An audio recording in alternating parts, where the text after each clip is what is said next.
ایک حدیث پاک ہے بخاری مسلم میں، بڑے غور سے سنیے گا اور اس کے اندر جتنے پہلو ہیں ان پر پوری توجہ دیجئے گا کہ کہیں ہم ادھر آ تو نہیں گئے۔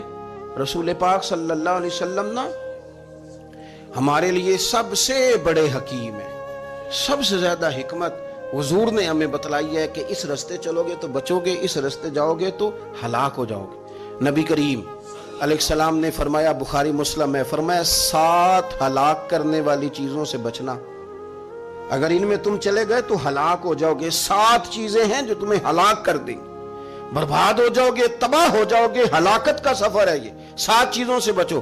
یا رسول اللہ صلی اللہ علیہ وسلم وہ کون کون سی؟ تو حضور نے فرمایا اللہ کے ساتھ شریک نہ کرنا، ہلاک ہو جاؤ گے۔ دوسرا نبی پاک صلی اللہ علیہ وسلم نے فرمایا جادو نہ کرنا، ہلاک ہو جاؤ گے، ہلاک۔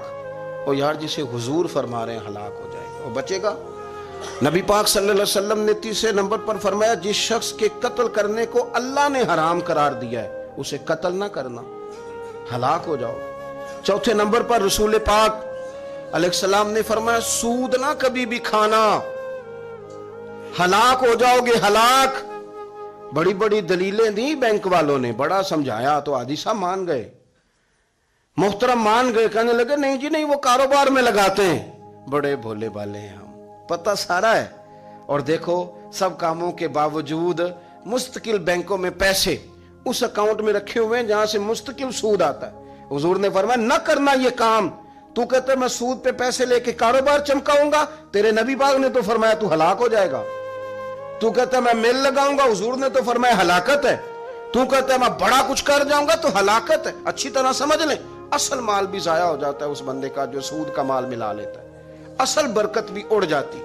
اور میرے نبی پاک صلی اللہ علیہ وسلم نے 5ویں نمبر پہ فرمایا یتیم کا مال نہ کھانا، ہلاک ہو جاؤ گے، نہ کھانا ان کا مال، یہ کروڑوں ہو، اربوں ہو یا 10 روپے ہو، یتیم کا پیسہ نہ کھا جانا، ہلاک ہو جاؤ گے، ہلاکت تمہیں آ لے گی۔ اور پھر 6 نمبر پر نبی پاک علیہ السلام نے فرمایا کفر سے جہاد ہو رہا ہو تو کبھی پیٹ پھیر کے بھاگنا نہ، ہلاک ہو جاؤ گے۔ اور 7ویں نمبر پر اللہ کے رسول نے فرمایا بے قصور اور بے گناہ عورت پر تہمت نہ لگانا، بلا وجہ بہو کے کھاتے نہ کچھ ڈال دینا، بلا وجہ بھابی اور بیوی اور کسی بھی خاتون پر کوئی الزام بے قصور عورت پر بہتان نہ لگانا۔ مار مار کے ایک شخص نے بحال کر دیا بیوی کو اور بعد میں پتا چلا کہ جی مجھے شک ہے تویز کراتی ہے۔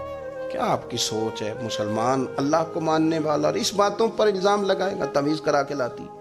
بے قصور عورت پر بہتان، یہ ایک تو بات ہے اسے مارنا، اور ایک یہ ہے کہ کوئی تکلیف دینا، اور ایک خالی اتنی بات کی کہ بہتان بھی نہ لگانا، اس پر الزام نہ لگانا، یعنی تم نے صرف بے قصور عورت پر الزام ہی لگایا تو حضور فرماتے ہیں ہلاک ہو جاؤ۔